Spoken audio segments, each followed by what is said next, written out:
Hi, and welcome to Roshar News 6. I'm your anchor, Braylin Folin. Here are tonight's top stories. Brightness Yasno Kalin held a symposium last night in Vedenar on philosophy in action. There were no survivors. A group of vandals were arrested this morning in the war camps in the Shattered Plains while trying to chew on metal support beams. Sources say that they claim that the metal would give them magical abilities. While they were being escorted from the war camps, one was found saying, "It's all connected. The Cosmere, man. The Cosmere." Now for weather with our resident storm warden on the nines. Thanks, Bradlin. And hello, everybody. Tonight's storm is going to be a doozy. Now, of course, it's going to start over here in the east and then go towards the west. We're expecting maybe winds of around 60 miles per hour here in the Shattered Plains at about 8 o'clock p.m. tonight, moving then on to the Horneater Mountains and the Rishi Islands by 11. And this one is going to be a doozy, folks. So hide your wives, hide your kids, because this high storm is going to blow around everybody up in here. Back to you.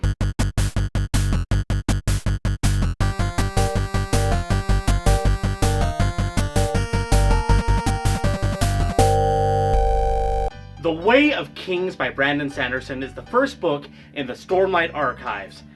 Something that promises to be an epic series, the likes of which the world has never seen before. So you may know Brandon Sanderson from some of his other works. He has worked on several different series, including the Reckoner Saga, the critically acclaimed Mistborn trilogy, or you might know him for finishing up Robert Jordan's The Wheel of Time series.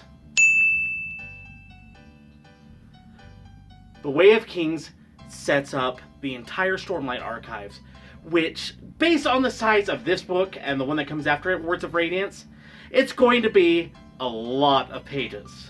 Alright, so let's do a little bit of math here. So, each book will be generous and say only 1,000 pages. And really, that's being generous towards your time, because it's going to be more pages than that. And so you take that 1,000, and you times it by the plant, 10 books, and you get, oh my goodness, 10,000 pages. Now that's a lot of pages! That's a lot of nuts! The Way of Kings takes place in the magical realm of Roshar, a land that has been ravaged by high storms, the likes of which our world has never seen, that has ripped the planet to shreds, and all of the flora and fauna have had to adapt. For example, plants have had to learn to stay within the cracks in the ground, and to come out when they sense water. Animals, you see, many of them have, instead of, fur and just normal skin, have developed a hard carapace to help them to deal with these horrible storms by themselves. And humans, we've learned to adapt in other ways, mainly through the power of the shards. You see, the world was once protected by these mystical, magical knights called the Knights Radiant. But they abandoned mankind to fend for ourselves. However, they did leave a little bit of a gift in the shards. Now, by the shards, I mean shard blade and shard plate. Now, if you haven't already guessed, shard plate, that's going to be your armor. It gives you magical abilities, allows you to jump really high, run really fast, and be super agile even when you're larger in stature. And then shard blade is your typical magic sword that can appear out of nowhere in the space of 10 heartbeats.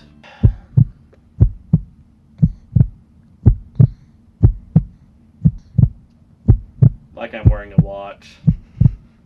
So obviously, this whole world has a lot of really big elements to it. But the question is, does it all pay off? Is it worth it? Let's find out. Alright, so Brandon Sanderson is the master of world building. As I read about the Shattered Plains and the horrors of the bridge runs, I felt like I was actually there. Everything works so cohesively. The magic that the Knights Radiant once had, surge binding, it's full of these amazing checks and balances that you don't really see in modern literature. And it's wonderful to see a magic system that actually works.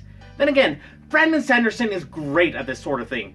Trust me, look up Allomancy from his Mistborn series. I just got my mind blown. Because it's so good. So good. The characters are also really well defined. Dalinar is the hero the world deserves. But not the one it needs right now. Well, actually, he is the one that we need right now, too. But he needs a little bit of help.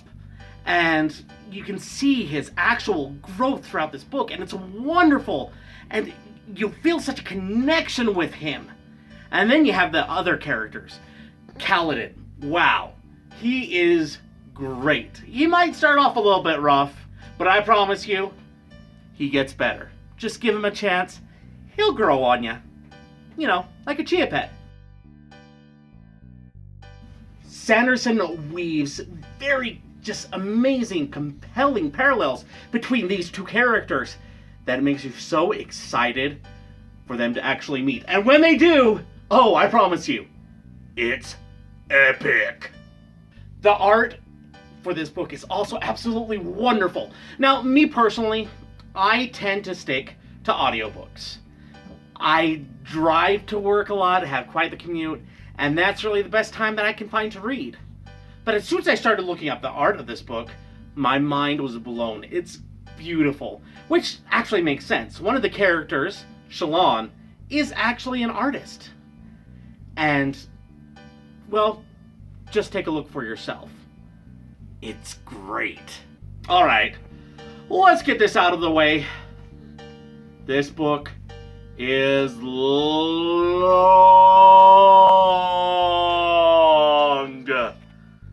I mean, yeah, 1,000 pages might seem like it might fly by, but it can be a little bit slow to start.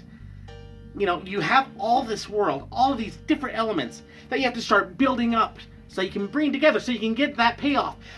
But trust me, stick with it, get to that payoff, and you will love it. Kaladin is also a little bit whiny and mopey at the beginning of the book. Imagine this. Imagine that you are reading Harry Potter for the first time, and you're introduced to Harry in Order of the Phoenix, which, if you'll recall, sounded a little bit like this. Look at me! He doesn't make a good impression. All that being said, this book is still well worth your time and attention. It is the start of a new epic story that the world of fantasy literature desperately needed, and maybe the most important new series in decades. That includes you, Game of Thrones. You'll find yourself lost in the world of Roshar in all the best ways.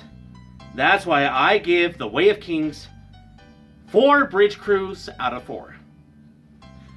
This book is highly recommended for any fans of fantasy, Game of Thrones, epic stories, political intrigue.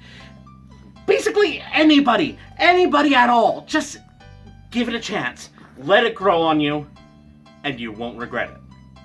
I guarantee it. We're reviews versus the